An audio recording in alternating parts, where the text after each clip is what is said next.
You're listening to Literally First Class, the podcast for female founders behind multi-million-dollar brands and businesses.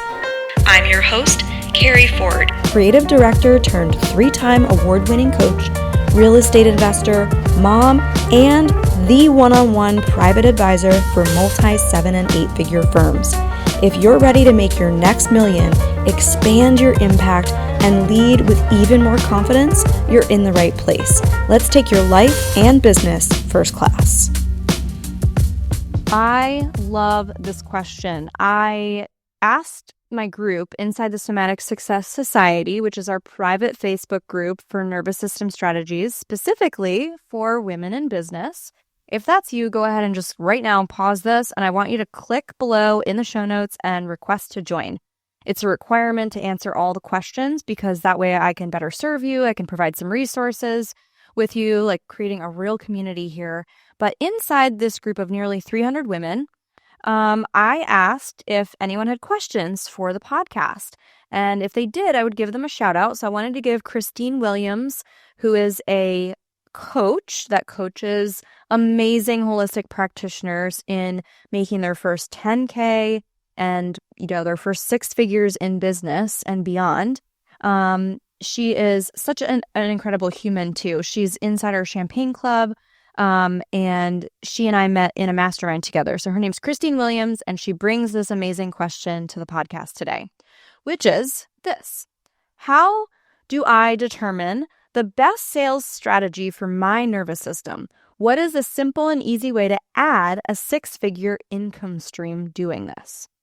So if you have been in my world for any stretch of time, maybe like 2 years, 2.5 years, you maybe have joined one of our programs called Stress to Superhuman. Maybe you've seen me talk about the anxious achiever archetypes, which we now call the leadership archetypes, or maybe you've even taken our quiz, which the quiz link we took down a little while ago. However, if you want to take a deeper dive into those anxious achiever archetypes and learn about the specific 8 archetypes that I talk about based on your specific nervous system and your defaults and where you go with high stress responses, this is how I would absolutely coach somebody who needs some support for their nervous system and coming up with a sales strategy that is somatically based. I call these nervous system strategies.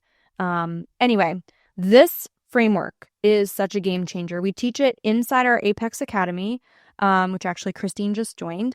And we also have that 3-day training, the Stress to Superhuman. So I'll put that link below too. I haven't talked about that one in a while, but it's 6 hours of incredible teaching and training. People were like, holy shit. Because at the time, when I did it live, I think it was only $47. People were like, this is insane for $47. It's still insane for the price that it's at now. When I tell you it comes with a full workbook, I mean, lots of education, lots of teaching, lots of understanding esoteric concepts in tangible, applied ways. That's one of my gifts. I can take very esoteric terms and I can teach you how to apply them in your life and why it matters.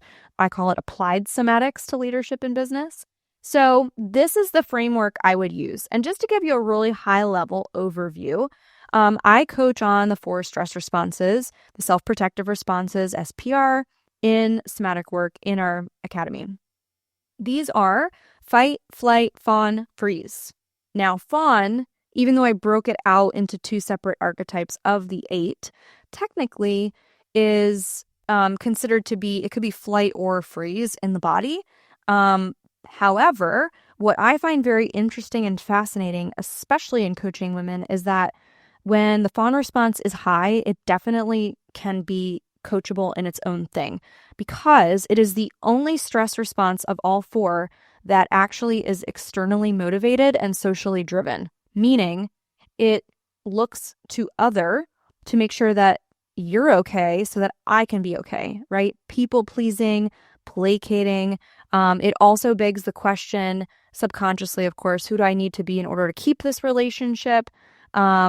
It also could ask the question, depending on how you were raised and brought up and, certain things that are going on in your nervous system based on attachment and developmental trauma potentially. But who do I need to be in order to keep the peace? Because conflict feels unsafe. So I see a lot of women in the fawn response And the two archetypes here are the perfectionist and the people pleaser. But I see a lot of the fawn response, behaviors come out as a fear of using their voice. They're not really sure who they are. They question their opinions on things or whether or not they have an opinion. They have a really hard time maintaining a sense of self in relationships, pretty much all relationships, especially romantic ones. They may have even experienced narcissistic abuse. And they have trouble orienting to themselves first, meaning they have trouble checking in with themselves first to see, how do I feel before I worry about how somebody else feels about this. So they might really struggle with visibility, being seen, being heard, even though deep down that's what we all really want, especially if you are seeking to grow a platform, be more visible, gain more traction. Like if you're publishing a book, you're speaking on stages, like that requires a certain level of visibility. But if it feels unsafe, you're going to subconsciously push it away. So that's the fawn response. What I would recommend for that in terms of a sales strategy is I would make sure that you are very connected to yourself before you go into a sales call, because you're going to overly attune already and be extremely hypervigilant about picking up on their facial expressions and, oh, they moved this way, and oh no, they don't like me, and like, what does that mean? And your brain is going to want to make meaning out of things that don't mean something, and potentially be nervous about being rejected.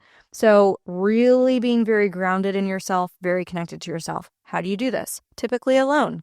So I tell people before a sales call that tend to go into the fawn response to have some sort of connective practice that makes you feel very connected to yourself. It could be something very grounding, like, I don't know, I love the smell of Palo Santo. So it could be like, oh, this just makes me feel very connected to nature and myself because I love it and I know I love it. Can't argue with that. And I remember the feeling of like, I know I love it, right? To like affirm that. Another is putting your hand on your heart, self-touched. There I am. Pushing your feet into the ground slightly. I am where my feet are planted. And just having that gentle touch point for yourself and with your body. Those practices, I really need to work with somebody individually to know what feels good in different nervous systems. Like I need to have your nervous system in front of me, whether it be in a group or a one-on-one setting, because there's just simply so many different nervous system strategies and practices you could do. Not every single one of those is going to feel good to every single nervous system, if that makes sense. Like some people might not like putting their hand on their heart. Some people might feel less connected, in fact, doing that. So it does depend, and we have to trust the wisdom of the body. So when I invite you to do that, I want you to spend a little time with yourself and just see what feels good for you, and then see how much you can trust that. Then we move over into, it's crazy. I do not even have the archetype framework pulled up right now, but I just have it memorized because I've taught it so much. But then we move up into the fight response, the controller and the pusher. Here's where we see y'all struggle. Y'all struggle to delegate. So you might struggle to delegate sales out to somebody else. Like, can someone else do sales for you? Maybe your sales strategy is to delegate. Here's why it's hard. The controller really feels like if I'm not in control, then it's not going to get done, good enough or right. And they constantly are like claiming their territory. And that makes it really hard to delegate. And it's also very hard to support someone like that. The pusher is always fighting for the next thing. So what do you think they manifest and create?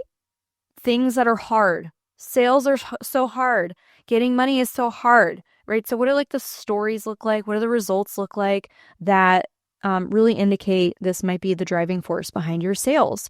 Like, does it feel really hard all the time? If it's not hard and it becomes easy, are you then sabotaging and trying to do sales a completely different way when your sales before were working really well? I think I talked about this on a podcast episode not too long ago, where I talked about like one of the top saboteurs that I see women at the top do is when things are working really well, they like open up 5 more loops and start like a nonprofit, and then like launch a 5th company and buy like an 8th house. And they just like create chaos or a new hard because they have this belief that it can't be easy. So when things are working, they find other challenges. And so the fighter, right, and the fight response is, again, there's somatic cues, I'll say. It's a somatic, there's a somatic expression to each of these archetypes, but you're constantly like in grind mode. So if sales feel hard, I would really take a look at how you can soften, how you can be a little bit more in feminine energy and listen and receive information rather than like drive, force, and try to like lock it in. So I would just reevaluate how that energy feels. And then I also will look at how you might delegate sales out.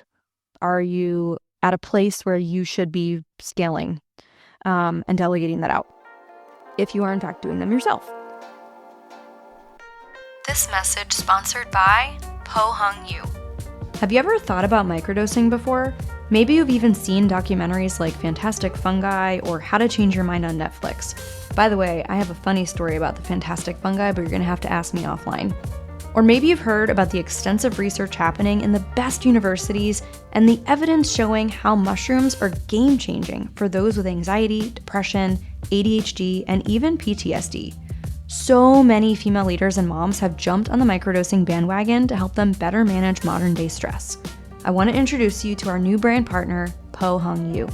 She's a self-mastery mentor, microdosing guide, and a former acupuncturist. And as a successful woman like me, like you, imagine a life where your brain and your nervous system can just relax.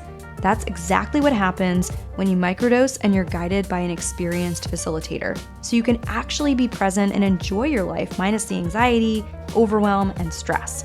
The best part is you don't feel high, there's no psychedelic effect, and no one will know. You can still work, be with your kids, drive, exercise, and live your normal day-to-day life. But you'll still receive all of the amazing benefits of mushrooms, like increasing neuroplasticity, flow, creativity, focus, and even your connection and intimacy with your loved ones.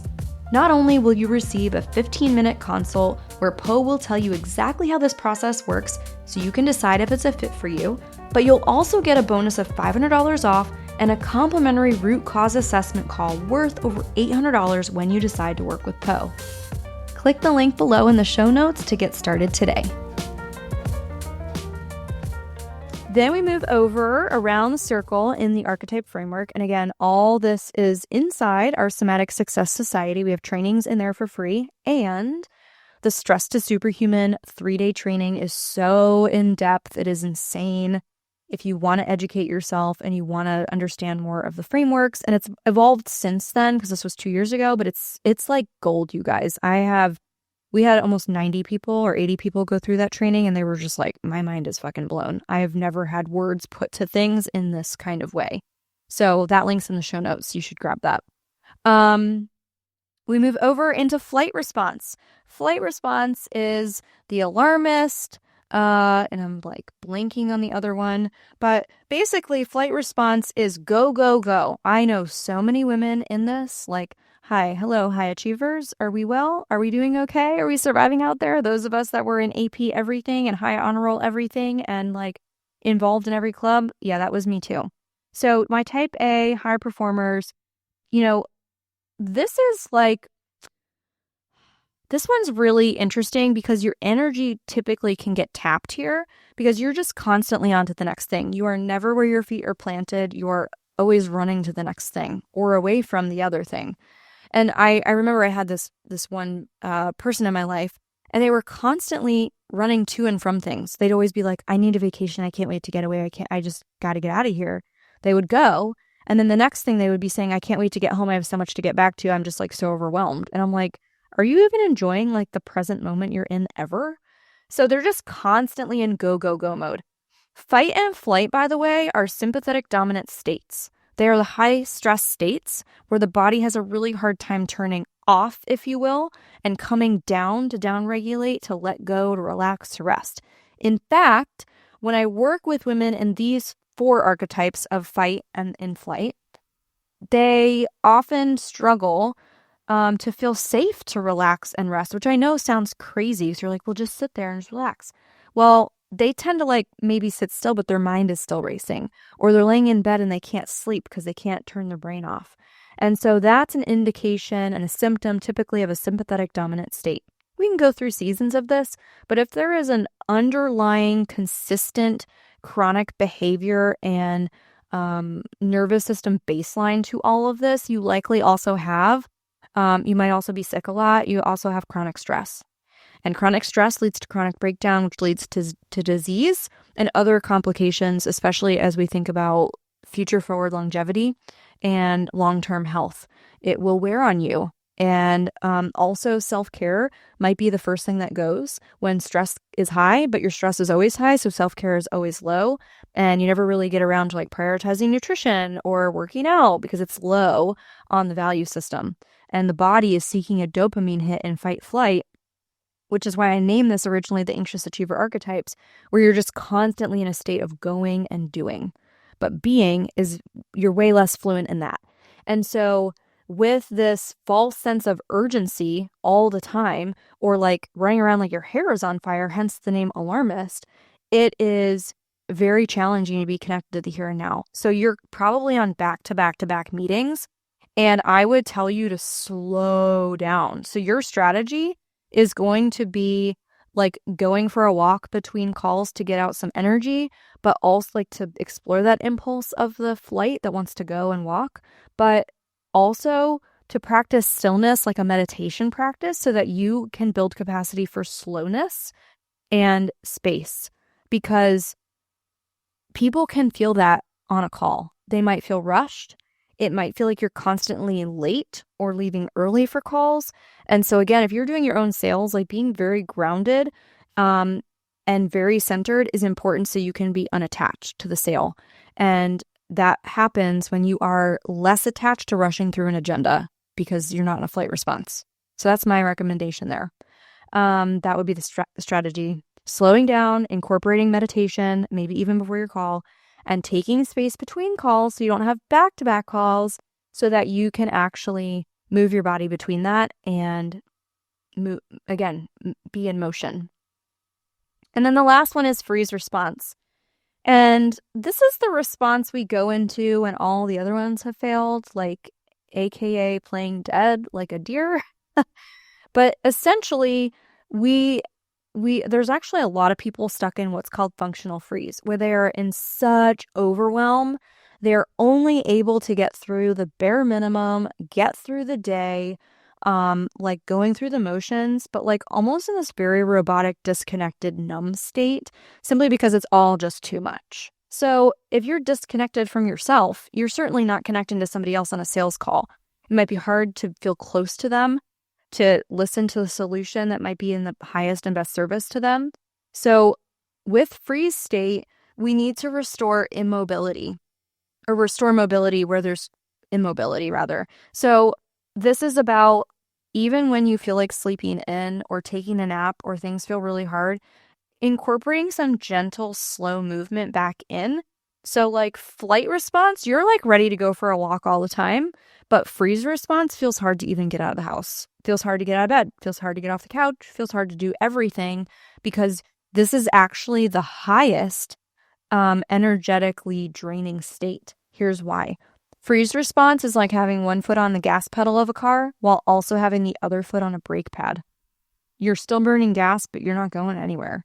And it takes a lot of energy to maintain that state and go through what we call functional freeze. And so functional freeze is like, it's honestly anything but functional, because you're just getting the bare minimum done and you're still exhausted.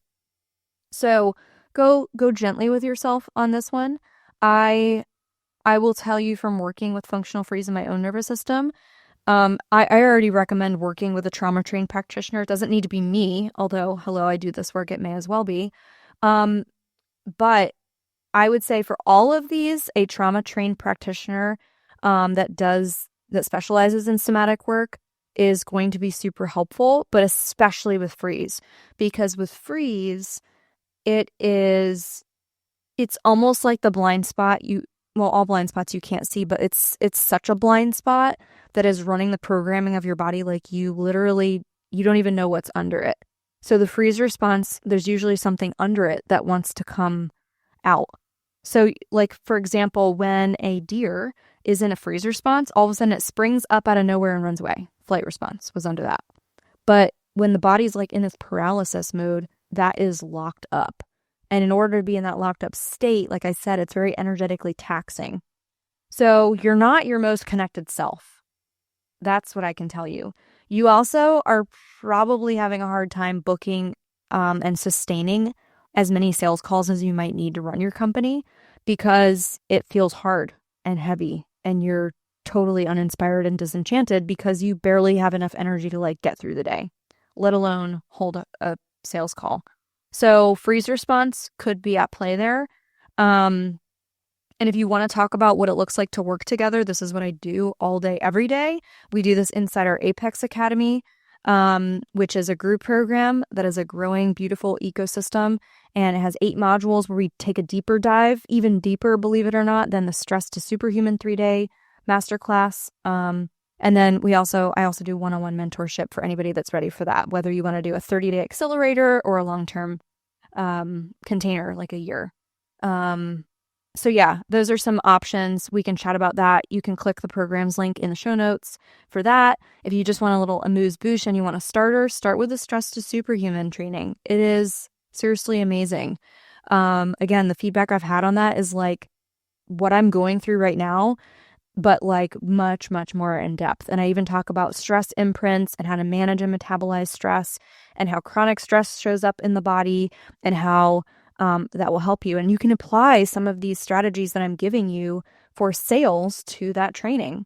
So for the freeze response, the sales strategy that I would give you is to actually get up and start your day with a warm beverage to soothe the nervous system, and then to get up out of the house and go for a walk and incorporate some gentle movement. It might even be some stretching. You want to basically become mobile. You want to have the body start to get in motion. The other is you can simply do a practice, which is looking around the room. I know that sounds silly, but what that does is, you remember the scene in The Wizard of Oz where the Tin Man starts to move his eyes and then his jaw, and then all of a sudden everything on his body started to move? It's kind of like that. He's representing becoming unfrozen and thawing out. So that's what the freeze response can look like as your body starts to restore mobility. And what you'll do is you'll just sit down right before your sales call, before your day starts even, if you want, or if you notice that you're getting into this like slow, heavy state, you'll just sit and you'll move your eyes as far as you can look around the room, side to side, up and down, all around. Then I want to invite you to start moving your head around on your neck, right? Looking around. We have a 360 view looking around behind us, below us, to the side. And then as you do that, you'll start to notice your body might want to move, like, oh, I have more access to movement in my upper body. And then you might stand up and stretch. So that's a really great example of a slow, gentle way to restore mobility. And again, do it before a call. You might even do some gentle jumping in place, which is, again, another thing you could do before a sales call to get your energy up, because you don't want to be a stick in the mud on a call. So, and you want to be connected to yourself and to them.